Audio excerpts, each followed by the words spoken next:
Good evening, everyone, and welcome to this evening's Entrepreneurship to the Point session. And this evening, we are going to speak about the environment beyond the ballot. In order for us to be able to really go forward, it's that this kind of social pact that we have created over the past couple of years with business and government is so critical at this point in time. The first part of the discussion will be our speakers giving us just a general macro overview of the anticipated economic and policy expectations. Who said that the art of economics consists in looking not merely at the immediate, but at the longer effects of an act or policy. In other words, yes, Ramaphosa can sign the NHI, but we must think about what will be the long-term implications of that.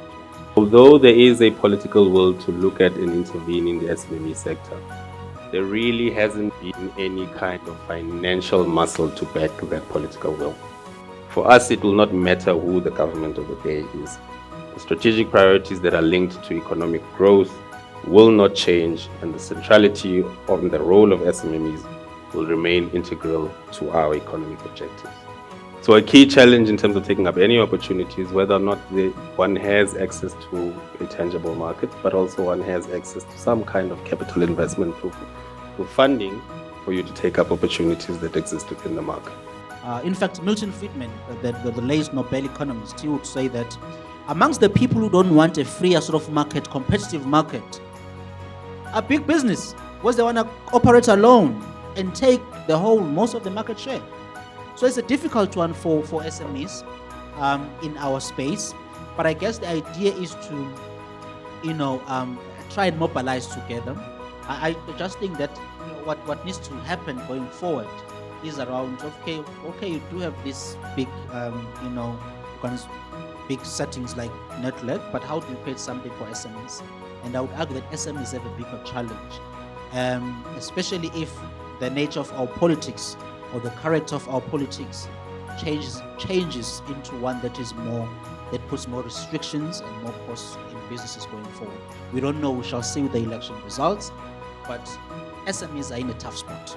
We've always had a seemingly unfriendly relationship between business and government. There's a firm belief that business only cares about profit maximization. But what we've proven through these various initiatives is that we actually care about SA income, right? The country comes first. And so we have been able to put ourselves in a position where we can take some of that credit because this is something that we proactively started as a business community. Recently, there's been a number of small funders that have come into the South African market. I'm not sure if you're aware about that, but they're also helping small businesses to access funds. So I don't know if you also have made the small businesses aware of that and also how you are helping them in that area.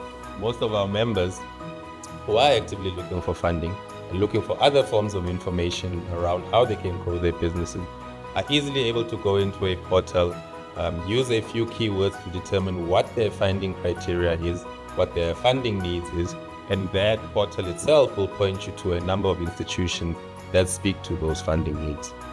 Because through your voice, we are able to also try and to effectively engage and ensure that the policy environment becomes more friendly for small businesses.